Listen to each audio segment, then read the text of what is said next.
So it sounds great. I'm really happy to be able to join this conference. Кевин очень рад, что ему посчастливилось присоединиться к нашей конференции. Отлично, будем начинать. So we are going to start. Так, сейчас я единственное, наверное, сохраню.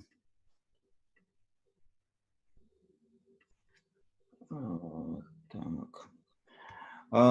Прежде всего, хотелось бы для наших участников представить Кевана. Это один из самых, наверное, выдающихся известных светодизайнеров мира с очень большим опытом, более 40 лет.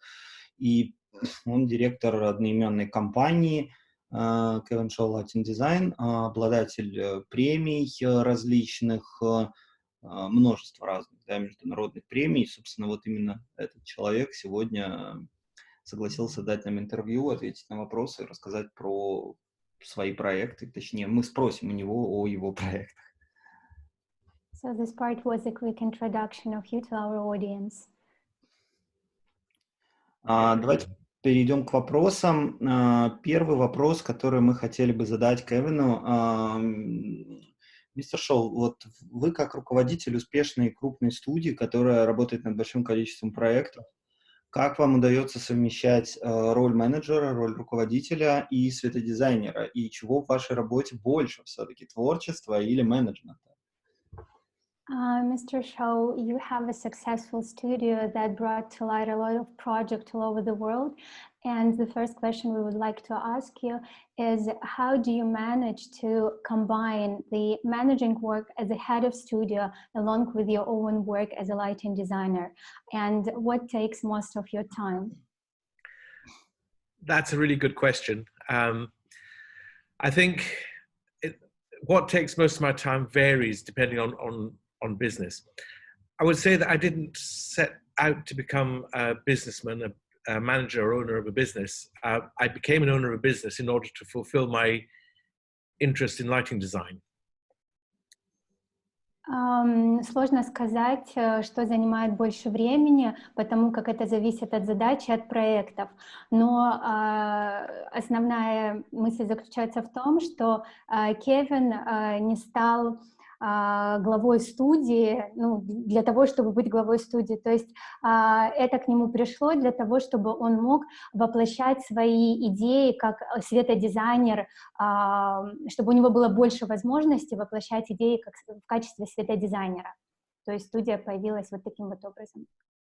Yeah, I would certainly say my preference is still to do design rather than to run a business. I think I value more the amount of time I can spend on design these days because it does get constrained and compressed by doing other things. В данный момент, конечно же, ну и вообще Кевин отдает предпочтение дизайну больше, чем менеджменту, но сейчас он выбирает проекты очень тщательно, потому что его время, ну, как бы очень много времени также уходит на менеджмент, и остаток времени, который он может посвятить светодизайну, он лимитированный. I think there's other things that have gone along with running a studio which have been very important to me. One is training one way and another, either helping people develop who are working for me in the studio, and also being involved in lighting design education. I've been a lecturer on several programs, and I enjoy that because it allows me to think that I'm actually giving back to and developing an industry that I've spent my career trying to develop. И еще очень важным моментом является обучение дизайнеров, которые работают в студии. Кевину очень нравится давать разные лекции, проводить разные лекции, и таким образом он развивает саму индустрию. But having said that, if you're going to take on the role of leading a studio, you do need to learn a lot of other stuff that's not lighting design. Need to learn enough about accounting, management, people management in order to make the thing successful. И для того, чтобы быть успешным руководителем студии, недостаточно быть просто светодизайнером, нужно знать, разбираться в таких вещах, как бухгалтерия, как работа с людьми, То есть это такая довольно сложная работа. Спасибо, да, за ответ. На самом деле, ну, мне во многом знакомо то, о чем говорит Кевин, и это действительно такая интересная история, когда тебе нужно совмещать роль руководителя, менеджера и дизайнера. Я, собственно, знаю это по себе, поэтому и задал этот вопрос. Но вот хотелось бы в продолжении спросить, а есть ли такая работа, ну, именно с точки зрения светодизайна, которую Кевин не доверяет своим коллегам, то есть, возможно, придумывать идею или презентовать концепцию заказчику. Есть ли что-то, что он оставляет себе? Sergey said that he shares your views because he has to combine the managing work and the work as a lighting designer as well. And he asked another question, is there anything in your work on the projects that you always do yourself, that other lighting designers who work in your studio don't do, like presentation of the concept of lighting design, or maybe creating the ideas? Is there anything like that that you always do? No, I think, as I said, I mean, I'm very interested in people being able to develop their own ideas and own careers. So I don't know. I know some studios, the leader actually does keep to themselves the fun bits. I mean, some of the creative stuff or presentations or whatever. I do a lot of presentations. That is a problem when you name a business after yourself to an extent. It's difficult to sometimes step back from the expectations of people for the real Kevan Shaw to turn up. But that, I don't do them exclusively, and I do encourage and get other people in the studio to do presentations and to work on concepts. I mean, what I would say is that I do keep an eye on all the conceptual work that's done, and my role is in that case is more to make sure that it's going to be successful. If I see any problems developing or things that I think may be difficult, I will call them out. I'll say to people, you need to look at that again. Не существует таких моментов, которые бы всегда делал Кевин. Он считает, что основным является побуждать людей на развитие, работников на развитие творческой мысли и идеи и уметь работать над любыми проектами. Но существуют, конечно же, студии, в которых глава студии стоит за многими идеями и так далее. Но это не относится к их студии. Говорит, что одна из проблем, с которой сталкиваются когда светодизайнеры, когда называют студию в честь своего имени, это ожидание от заказчиков определенного стандарта. Но что старается делать Кевин, это, конечно же, наблюдать за всеми проектами, которые ведутся в студии, и поддерживать светодизайнеров, которые там работают. Если он видит какие-то ошибки, какие-то недочеты и проблемы, то они решают их вместе, чтобы в итоге получился очень хороший продукт. Очень знакомый формат. У нас на самом деле в студии работа построена именно так же. Sergey says that it's a very similar approach to the lighting design studio leads. Следующий вопрос. Мы увидели, да, какое большое количество наград у вас различных конкурсов, и хотелось бы узнать, а есть ли такая награда, которая для вас самая запоминающаяся, самая ценная? И вторая часть вопроса, почему, на ваш взгляд, стоит принимать участие в подобных мероприятиях, даже будучи уже, признанным светодизайнером? So the next question will be about the awards and competitions. We show an impressive list of your awards and awards of your studio. And the first question is there an award or competition that you remember the best? And the second question is, why do you think it's important for lighting designer to take part in such events? I think the ones I remember the best are the ones where I have been given an award, like Lighting Designer of the Year in 2013, or my Lifetime Achievement Award last year. I mean, obviously those are very personal things. When it comes to project awards, I think it's not quite so, it doesn't affect me quite so much. Самые запоминающиеся награды, которые может назвать Кевин, это первая награда, которую он получил в 2013 году, и вторая в прошлом году пожизненная награда за достижения в области светодизайна. Что касается других наград и каких-то мероприятий, ну, как бы нет чего-то такого, чтобы очень сильно запомнилось или как-то сильно волновала победа, например, в каких-то наградах, в каких-то мероприятиях. Okay. It is important for us to take part in awards. It does a number of different things. It's opportunities for our client base more than anything else to see what good lighting design is and see what we contribute to projects. So that's a very important thing for the development of the profession. Очень важно принимать участие в таких мероприятиях, потому что клиенты могут видеть то, что можно назвать хорошим светодизайном. И также, как светодизайн может дополнить, как он может улучшить проект. Именно поэтому важно принимать участие в таких мероприятиях. И это помогает развитию светодизайна в целом. I think for individual practices, individual practitioners, getting awards it's good. It's something that shows external recognition of what we are achieving as a studio and what we're achieving as individual designers. That always helps morale. It helps us know that we're doing something that is recognized outside. And it also helps with marketing. It's good to be able to say, well, we've won all these awards, and that means we must be a good practice. Получение наград важно как и для светодизайнеров, как лично для светодизайнеров, так и для студии в целом, потому что, с одной стороны, они помогают понять, чего студия и дизайнеры в отдельности добились как профессионалы. Также это помогает понять, что работы признаны мировым сообществом или каким-либо другим сообществом, а также это хорошо для маркетинга, потому что когда есть определенные регалии, это, естественно, подкупает клиентов. Окей.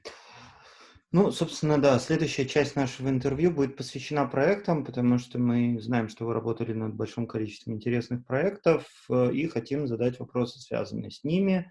Сегодняшний день конференции посвящен наружному освещению, поэтому и вопросы будут именно по проектам наружного освещения.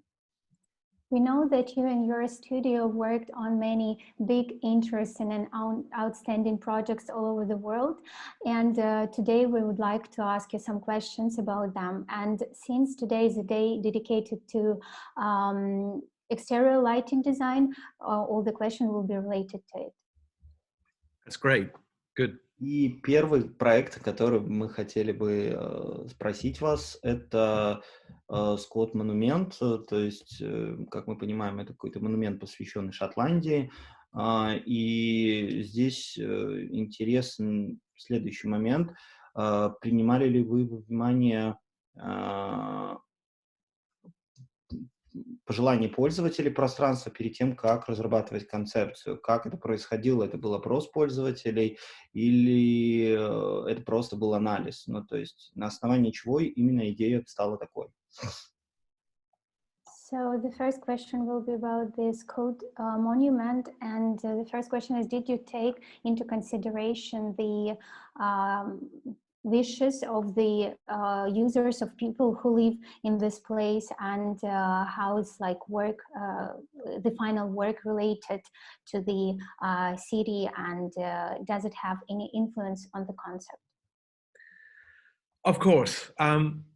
This is a very important monumental building on Princes Street, which is the main street in Edinburgh. To understand the architecture of Edinburgh, you've got to understand there's two towns. There's the medieval old town and the Georgian 18th century new town. This is built actually in the gardens that lie between the two parts of the city, and it's a very, very focal monument within the cityscape.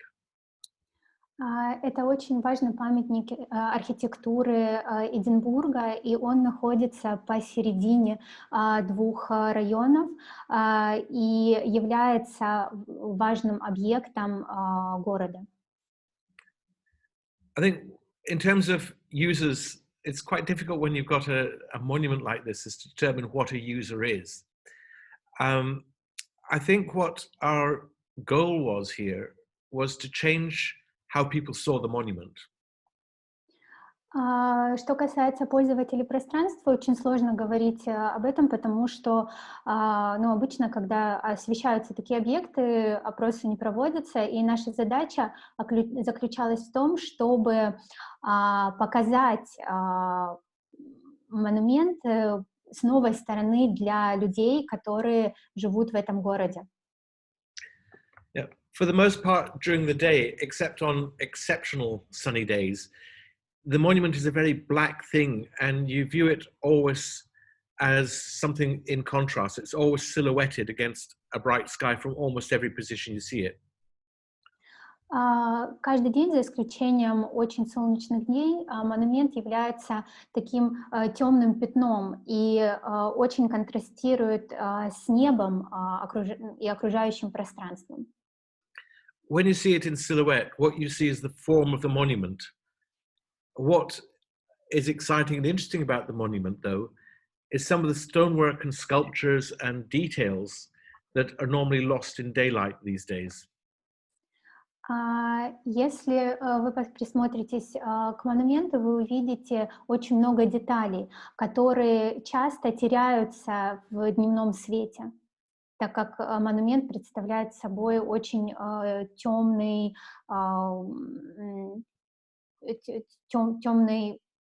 становится очень темным.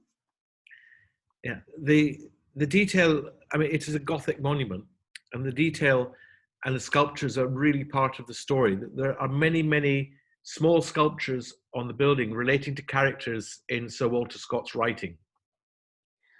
Так как это готический монумент, в нем присутствует очень много деталей и очень множество отдельных скульптур, которые являются частью истории Шотландии.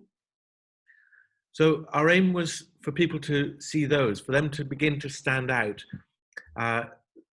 in a way they don't do anymore.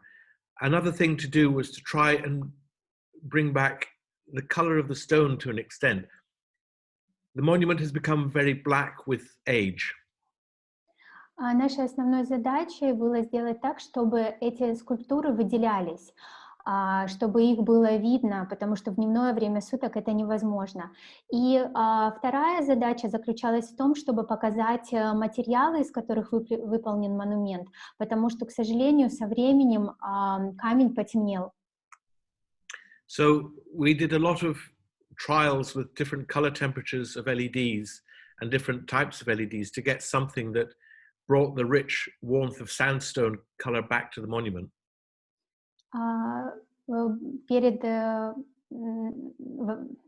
В начале проекта было произведено множество тестов с различной температурой света, а также с разными LED-лампами для того, чтобы достигнуть нужной температуры, нужной световой температуры, чтобы она была теплой и определенного оттенка.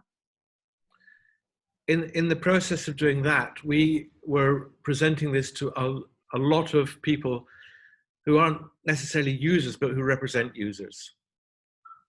И во время вот этих тестов они показывали разные варианты людям, которые, не местные жители, но представляют местное сообщество. So that would include the Kewan Society, who care for Edinburgh's history, the Edinburgh World Heritage Trust, who basically manage the process for buildings and restorations in the city to keep the World Heritage status. The client for this was the council, who actually are responsible for looking after the monument. So again, we had different people from the Edinburgh City Council all wanting to pass comment on what we were doing. К этим представителям относились люди из сообщество, занимающееся сохранением истории Эдинбурга, также и сообщество, занимающегося реставрацией и реставрацией и вообще охраной памятников местной истории. И также проект был выполнен по заказу города. Вот поэтому этап тестов, все тесты, которые проводились на этапе, они обсуждались. То есть в работу была вовлечена не только студия, но и люди, которые следят за общим благоустройством города в целом. The other people we had to pay attention to were Historic Environment Scotland. Now they're responsible for making sure that monuments are carefully protected and preserved. So their interest was in what we were going to do to the monument to put the lighting on it. И еще очень важным моментом было сотрудничество с представителями Шотландского исторического общества, которое защищает монументы и памятники архитектуры. Они проверяли нормы, по которым должно было проводиться освещение, чтобы монумент не был поврежден. So one of the things that we chose as a self-imposed discipline was not to add any more intrusive drilled fixings to the structure. Что было одной из основных задач, которые они старались следовать, это не использовать сверление монумента. So lights were fitted to where a previous scheme had fitted lights. И светильники были установлены в тех местах, где они были предусмотрены заранее, то есть на места предыдущих креплений светильников. We could also we added a few lights in places where we weren't impacting stonework, like handrails. И также они добавили светильники немножечко в другие места, но они не вредили самому монументу. So from those positions, we still managed to achieve what we wanted to do by lighting the building itself as details and creating a composition rather than throwing light at the building. И с помощью такого расположения светильником им удалось достичь тот эффект, который первоначально они хотели достичь. Эффект этот заключался в том, чтобы подчеркнуть элементы монумента, чтобы выделить скульптуры, и их задача не состояла в том, чтобы просто залить монумент светом, а именно подчеркнуть детали. The subtlety of color of light is also exploited. If you see in the left-hand picture, there is a marble sculpture of Sir Walter Scott himself. Если посмотреть на левую картинку, мы видим скульптуру в центре, и также мы видим, что цвета различаются, цветовая температура. Now, because his color was so different, we chose a different fitting of the same color temperature, but that would generally appeared cooler in order to light that, so it stood out. А так как материал, из которого изготовлена скульптура, отличается от остальных материалов, они выбрали другую цветовую температуру, которая немножечко холоднее основной, доминирующей во всем монументе, чтобы эта скульптурная группа выделялась. This is one advantage we have with LEDs, is there's a lot of subtlety in color in representation of white that we now have that didn't exist in previous technologies. И по словам Кевина, это одно из преимуществ освещения, светодиодного освещения LED, то, что сейчас можно изменять температуру, играть с температурой. Раньше таких возможностей не было. And I think the other thing about this project, was this was one where we had sole control of design. We had to satisfy the clients, we had to satisfy the bodies, but our approach was totally ours. There wasn't an architect or other designer involved. И чем еще интересен этот проект, то что да, нужно было удовлетворить пожелания заказчика, но в этом проекте не было вовлечено ни архитекторов, ни дизайнеров, и подход полностью был разработан студией. In a way, that makes it a lot easier.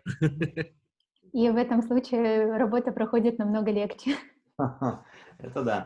Ну, получилось в целом очень, да, интересно, и, наверное, задача, которая ставилась выделить детали, она здесь достигнута. Давайте идти дальше. Мы, на самом деле, параллельно ответили еще на один вопрос, который планировался, и, собственно, как раз на примере проекта Эдинбургского нового колледжа мы хотели спросить, какие ограничения возникают при работе с историческими зданиями, и сильно ли они влияют на воплощение идей. Ну вот уже один аспект был отмечен касательно места установки. Что еще обычно? Какие еще могут возникнуть препятствия? We would like to continue talking on about historical buildings, and we would like to ask, are there any restrictions that can create difficulties for lighting designer when you work with historical buildings? One thing you've mentioned before, it was about the fixtures, that you can't place them wherever you want, but is there anything else that can bring some kind of challenges for lighting designer? Yes, historical buildings are challenges, but they're interesting challenges. It's not, you know, it pushes you to do things in a smarter way sometimes, or have to think a bit more about what you actually want to achieve. Yes, fixings into the building, this varies a lot. In the UK in particular, they're very, very concerned about drilling holes in the existing historic fabric of the building. Работа с историческими зданиями, конечно же, приносит сложности в работу светодизайнера, но эти сложности также дают возможность посмотреть на проект с другой стороны, найти новые решения и также понять, какие задачи нужно достичь с помощью светодизайна. А что касается конкретно работы с историческими зданиями, да, одним из главных моментов, которые нужно соблюдать, это то, что не все здания, во всех зданиях можно сверлить отверстия, и особенно в Великобритании сообщество культурное, которое следит за всеми зданиями историческими, оно этим очень обеспокоено, и это является таким очень строгим регламентом. And the other thing that they're very, very insistent on is not seeing any of the light fittings. И еще одна вещь, на которой настаивают при работе с историческими зданиями, это то, чтобы крепления не были видны, чтобы они были скрыты. I think that probably falls into the desires of most lighting designers as well. I mean, what we're interested in is the light and how the light interacts with the building, not necessarily the object that's creating the light. И это момент, который может заинтересовать светодизайнеров, то есть они могут посмотреть на эти проекты со стороны не то, как объект, именно чем объект освещается, да, а как объект взаимодействует со светом. It's good fun actually making a building glow magically, so nobody knows where the light is coming from. И такой эффект достигается, когда появляется сияние здания как бы магическим образом, потому что никто не понимает, откуда исходит свет. Also, sometimes you have problems with clients' expectations or understanding of what you can and can't do. That can be a restriction, but that's part of the conversation you have to have. And what we do an awful lot with these projects is to do trials, do site tests. И также одним из моментов, который может вызывать некоторое неудобство, это ожидания клиентов, которые не всегда понимают, что можно, а что нельзя делать с историческими зданиями. Но для этого всегда проводится, во-первых, предварительная беседа с клиентами, и второй момент — это тесты, которые также проводятся до начала работ. And when we do these tests, we always take a lot of photographs from fixed positions. That allows us to create single illustrations showing what the light will actually do on the building. И во время тестов они также делают очень много фотографий с определенных ракурсов, которые потом иллюстрируют, как себя ведет свет и как он преображает здание. That's obviously helpful when people don't want to turn up in the middle of the night to see a site test. И это очень помогает, когда люди не хотят приезжать на место событий посреди ночи, чтобы увидеть это тестирование.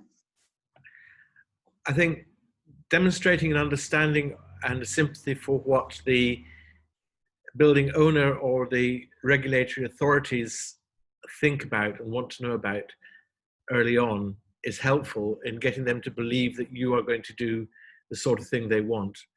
There's many cases where people have put lights on buildings in a very inappropriate fashion, and showing that you care as much as they do about the building and about the fabric is important to get your message across.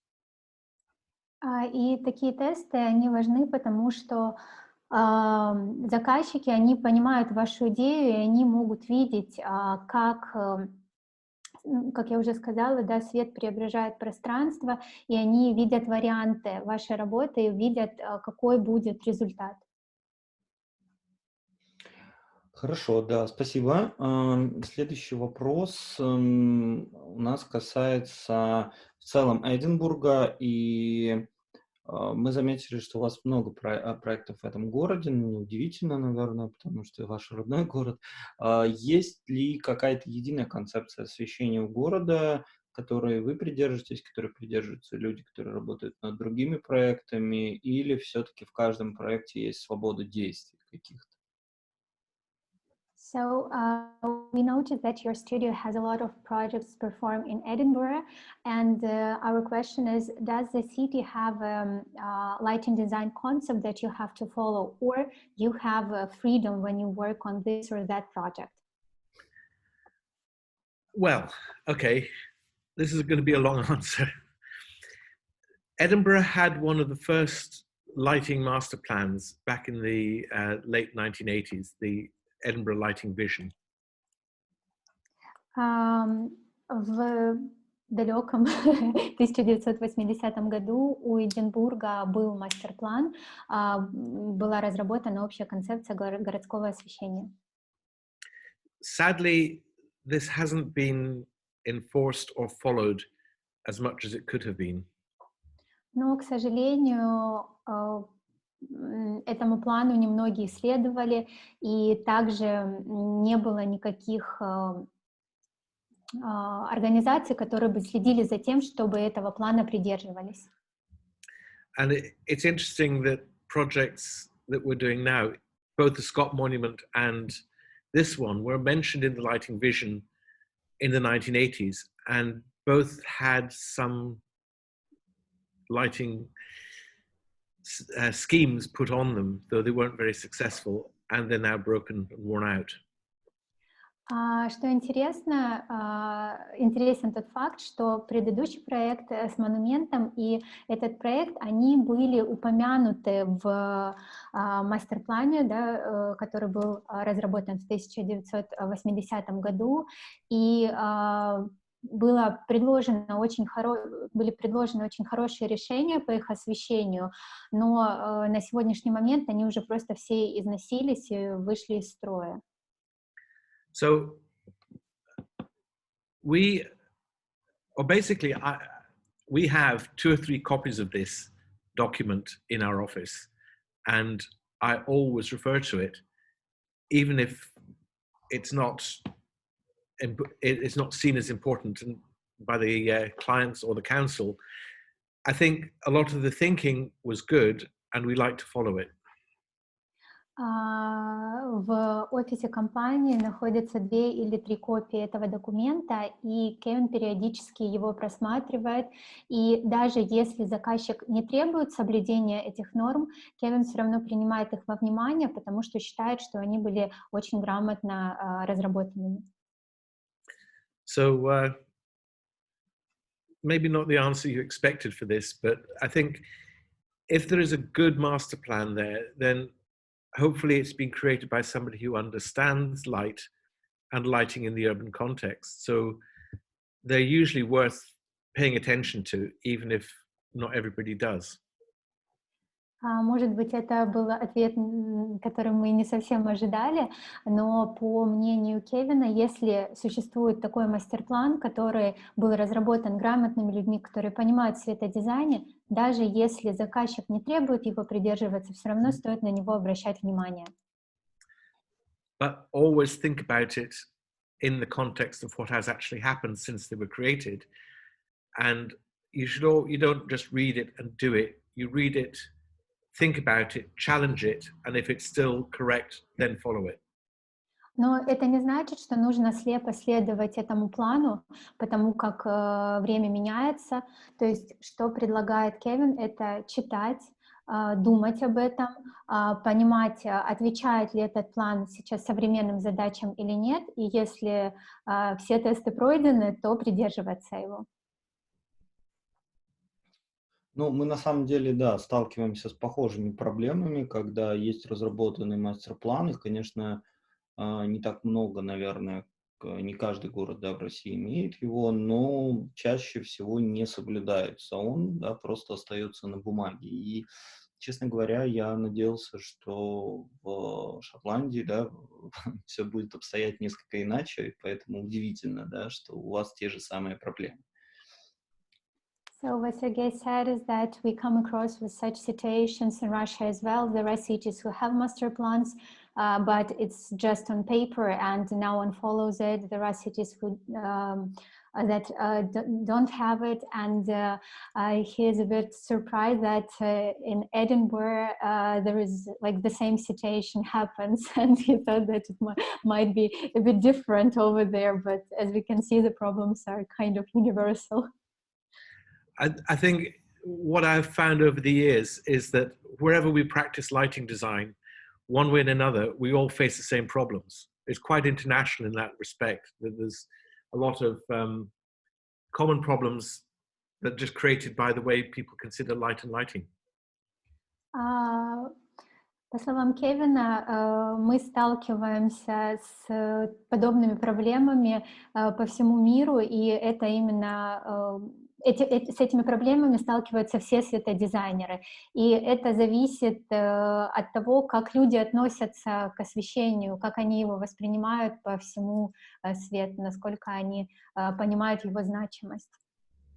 Ну, тогда возникает вопрос, вот с точки зрения Кевина, какой путь решения? Вот то, что мы сегодня обсуждали, это вопрос дисциплины, то есть должна быть некая комиссия, которая будет за этим следить, то есть это вопрос закона, точнее, да, с комиссией, либо это вопрос дисциплины и, ну, какой-то профессиональной этики отдельных светодизайнеров. Как это все-таки лучше решать? Либо через отдельных специалистов, либо создавая органы контроля.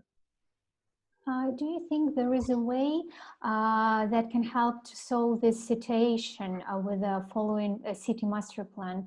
Like, should there be a law that can control the actions of lighting designers, or it's about some ethics that lighting designers should follow these master plans to create the better environment for the city? What is your opinion on it?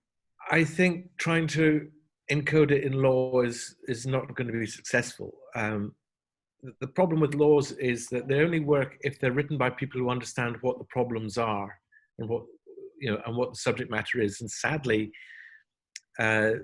most legislators don't understand lighting. They don't want to. It's too complicated for them anyway. I think as an ethical thing, if there's a master plan in place, we should definitely look at it, read it, and think about our design in the context of the master plan. Also in the context of how the master plan has been carried forward. Because there's no point if, say, a master plan says you mustn't light a facade to more than 30 lux across it or whatever, like something like that. But you find that in the past few years, all the adjacent buildings have been lit to 50 lux or 60 lux or 100 lux. There's absolutely no point in you working to a 30 lux limit, because the composition that was aspired to by the master plan would have been for all the buildings related to have had a similar balance or a similar place. So in those sort of circumstances, it's not unethical to not follow the master plan. It's ethical to not follow it in order to achieve what the goal was of the master plan.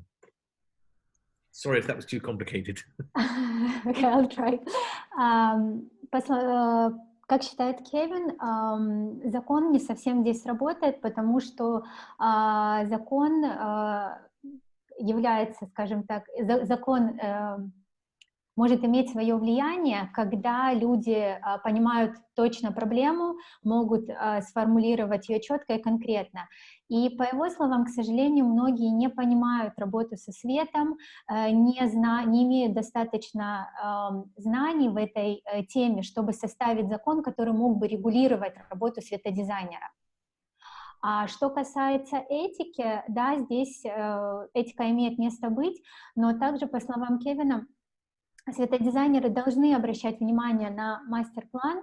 Они, как он говорил ранее, должны прочитать его, подумать о нем. Но не значит, что мастер-план должен ограничивать их действия. То есть не значит, что они не могут выходить за какие-то рамки. То есть задача заключается в том, чтобы создать гармоничное пространство в рамках мастер-плана, чтобы мастер-план помог им в этом. At the end of the day, we need to concentrate on the context of exterior lighting buildings. We must always resist the temptation of some building owners to say, we want ours to be the brightest or most lit or whatever. If it's not contextually appropriate, you need to get them to step back from that position and make sure your building fits within an entire view, an entire part of the townscape. И также, что касается освещения зданий, мы всегда должны думать о освещении зданий в контексте панорамы. То есть иногда нужно сделать как бы шаг назад, поумерить свой пыл и подумать, как это здание впишется в общую панораму. Не будет ли оно сильно выделяться или, наоборот, не будет ли сильно приглушенным. В этом как раз-таки мастер-план и будет помогать. And it's interesting, the photograph you have now makes that building appear much brighter than you actually see it. That's an important thought. And it's also an important thought going back to thinking about competitions, where lighting design competitions are very often only judged from photographs. И глядя на эту фотографию, мы можем заметить, что здание освещено очень ярко, хотя на самом деле это не так. И возвращаясь назад к теме соревнований, наград и так далее, чаще всего мы представляем фотографии на них, и вид зданий на фотографии не всегда соответствует тому, каким здание выглядит в реальной жизни. In a way, with urban context like this, it should be necessary for competitions to be judged not just on this photograph, but on panoramas that show the building in context. И что очень важно для соревнований, когда мы говорим о такого вида освещениях, нельзя судить о проекте, об объекте только по картинке самого здания. Объект должен представляться в контексте панорамы. Тогда его можно будет оценить по достоинству. Maybe if that was done more and more published, people might understand master plans better. И если бы об этом больше говорилось, если бы показывали здания не только одиночно, но в панораме, люди бы лучше понимали значение мастер-планов. понимали, насколько они важны. Ну, окей, спасибо. Пойдем дальше. Вот связанный вопрос с предыдущими. В этой связи, вот вы много городов видели, во многих работали. Какой город вам кажется наиболее интересным с точки зрения светодизайна, вот как в комплексном, наверное, решении? И как, на ваш взгляд, светодизайн улучшил жизнь людей в этом месте? You've been to many cities and you worked on the projects all over the world. What city do you consider to be the most interesting in terms of lighting design as a whole? Yeah, and do you think that the right approach to the lighting design makes the life of citizen better? And if yes, in which way? That's an impossible question. Невозможно ответить на этот вопрос. When you work in a city anywhere, you need to understand the city, its context, the culture, the people around in that city. Работая в любом городе, очень важно понимать контекст, культуру, людей, традиции, которые относятся к этому городу. There's absolutely no way that you can compare what we do in Edinburgh to what we have done in, for example, Kuwait. И невозможно сравнить работу, которую мы делаем в Эдинбурге, например, с той работой, которую мы делали в Кувейте. Yeah. Both types of lighting that we have done have been totally different, and both have been really appropriate for the environment and the culture where they've been done. Оба проекта, проекты в одном и в другом городе очень отличаются друг от друга, но, несмотря на это, они хорошо вписываются в культуру того места, той страны, где они расположены. I think it's unreasonable to try and compare cities. You should look at cities as they are for their own experience. И в этом плане невозможно сравнивать города, невозможно выбрать какой-то один город, потому что все они различаются, и в каждом городе можно почувствовать свой собственный опыт пребывания там. Okay. As to how the lighting improves things for the citizen, that's also an interesting question. I think a lot of it should make the place feel better, should make the place feel more interesting. In some ways, you're not necessarily lighting for the citizen who's there, you're lighting for the tourist who comes in to point out the things that they wouldn't know about if they weren't lit at night, for example. Good quality lighting and interesting lighting and interesting buildings make a city better for everybody. Everybody enjoys it more. I think considering how you make it comfortable for people at ground level is important. Thinking about both the distant view and the close view of anything you do is also important. And these are things that all are part of the whole conceptual conversation. Если говорить о улучшении качества жизни, любое освещение должно делать жизнь пользователей пространства лучше, интереснее. И по словам Кевина, большинство освещений объектов создается для туристов, чтобы выделить какие-то достопримечательности в городе, которые могут остаться незамеченными в темное время суток. И правильное освещение, оно улучшает жизнь для всех, и для людей, которые живут в городе, для туристов, то есть приносит свою пользу всем. Но здесь очень важно обращать внимание на то, как освещаемые объекты выглядят вблизи и также вдалеке, чтобы создать гармоничную среду. Хорошо. Следующий вопрос касается опыта вашей работы на Ближнем Востоке. Мы заметили, что много проектов, выполненных в этом регионе, и влияет ли регион, и как конкретно регион Ближнего Востока влияет на вкусы заказчиков, на ход проекта. Какие особенности работы с этими проектами вот, вы можете отметить? We have noted that your studio has a lot of works in the Middle East, and we would like to know if the region or taste, culture, wishes of the clients of like Middle East influences the work, and what are maybe the challenges or how the cultural specific reflects in the projects. Yes, the culture in the Middle East and the light culture is very radically different from most of Europe. They do enjoy spectacular. They enjoy big buildings. So the opportunities to do things there exist that don't exist here, for example, or throughout most of Europe. I don't know, I think the UK is particularly restrained and constrained. We'd never do anything like that, this tower in the UK anywhere. However, we might be able to do something like that in Holland maybe, or Germany. I mean, they are becoming more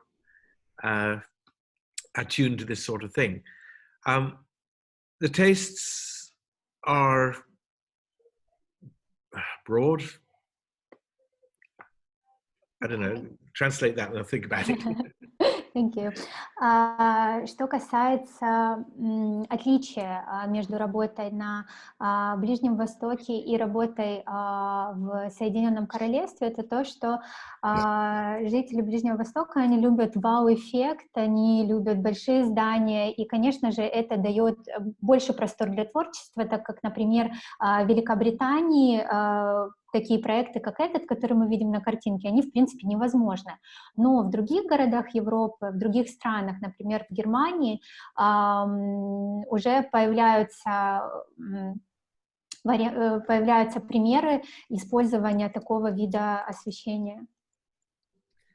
One thing that we do bring to projects in the Middle East is the idea of storytelling. In a way, the clients are looking for color and dynamic. But from our perspective, there's no point in just applying color and dynamic. It's got to have a meaning. So we like to create the stories for the buildings and make the lighting tell or contribute to the story. It may be sometimes the stories are quite subtle, and it may be that not everybody who looks at the building will understand what the story is. But if at least there's a story there, it is something to hang the concept on and something to hang the movement and color on. В проектах на Ближнем Востоке очень важным моментом является storytelling, потому как недостаточно просто использовать яркие цвета, динамичные цвета. За ними всегда старается рассказать историю здания, историю заказчика. И даже если это не всегда очевидно с первого взгляда, за каждым проектом есть вот такая вот история.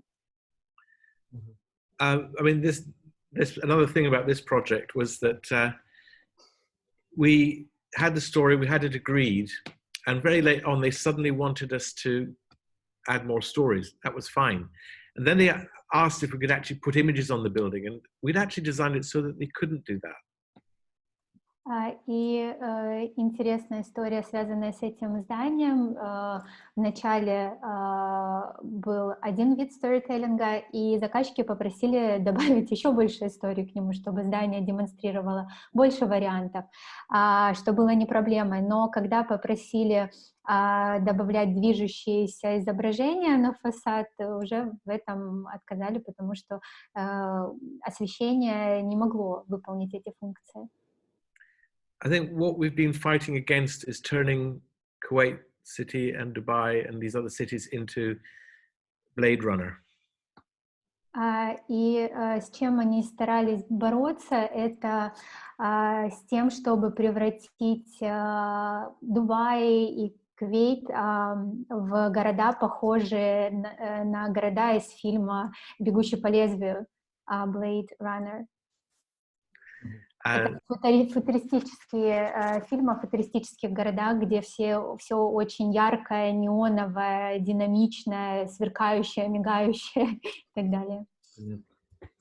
I think in China now you see what happens if there is not a degree of control. I mean, design control. People who are designing buildings are not thinking in this way, and they end up with chaos, and they end up with a lot of buildings that just become advertisements. И Китай является вот таким вот примером, где нету этого контроля дизайнерского полета фантазий, и мы видим, что мы можем увидеть, что большинство зданий превращаются в площадку для объявлений, на которых мигают картинки.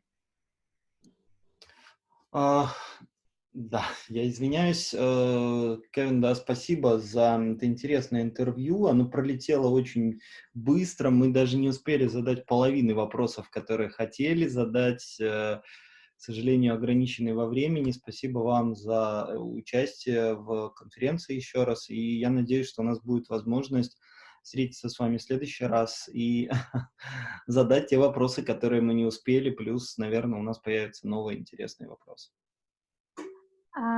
Unfortunately, our time ran out, but we were really excited to listen to your stories, and we are really honored to have you today for our interview.